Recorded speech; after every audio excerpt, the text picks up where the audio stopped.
We're now going to answer this question here. It's taken from VCAR 2020, paper 1, question 3. It says matrices P and W are defined below.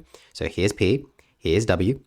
If P raised to the n times W is equal to this, the value of n could be which of the following here?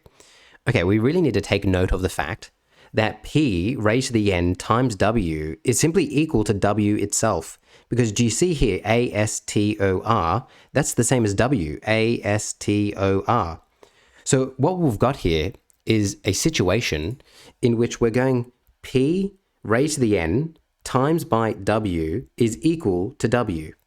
So what does that mean P of n is? Well, it has to be I, because we know that an identity matrix times by another matrix is just equal to that matrix itself.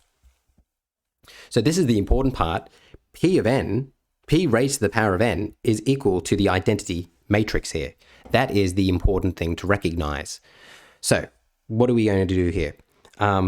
What we're going to do here is we're going to say, well, if I know that P raised to the n is equal to I, then what that means is what I need to figure out here is P raised to what n is going to give me an identity matrix. And remember, an identity matrix looks like this: 1, 2, 3, 4, 5. And then we put zeros everywhere. This is really ugly. This is horrific. Wait, we can do it. There we go. Okay, let's pretend that looks good. So as you can see here, I'll just highlight it so you can see. It's an identity matrix because our leading diagonal is just ones. So we need to figure out, and we'll write this down, we're going to use trial and error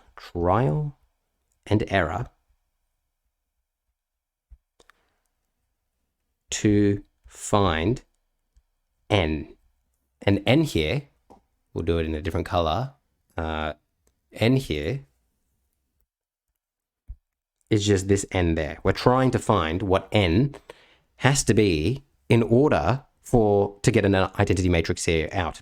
So what we're going to do is we're going to go, all right, we got this, this is a 1, 2, this is a 5 by 5 matrix, so 2 up there, like that.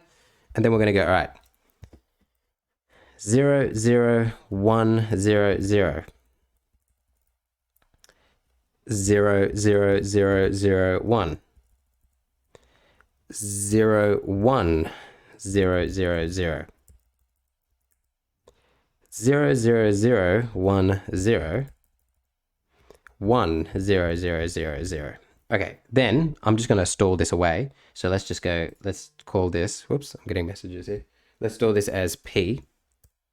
And now once I've stored this as P, we're going to go, all right, P raised to the 2 is that an identity matrix? No, it is not. P raised to the 3 is equal to, is that an identity matrix? No, it is not. P raised to the 4 is equal to, would you look at that, 1, 1, 1, 1, 1. That is an identity matrix. P to the 4 gives me an identity matrix out. So that means my answer here is going to be D.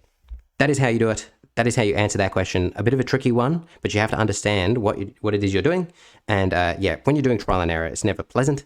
But that is the best way to answer this question. If we look over here, I've put down how many people got this correct. So this is question 3 of 2020, it is. And as you can see, 64% of the state got it correct. Hopefully you found this helpful, and I'll see you in the next one.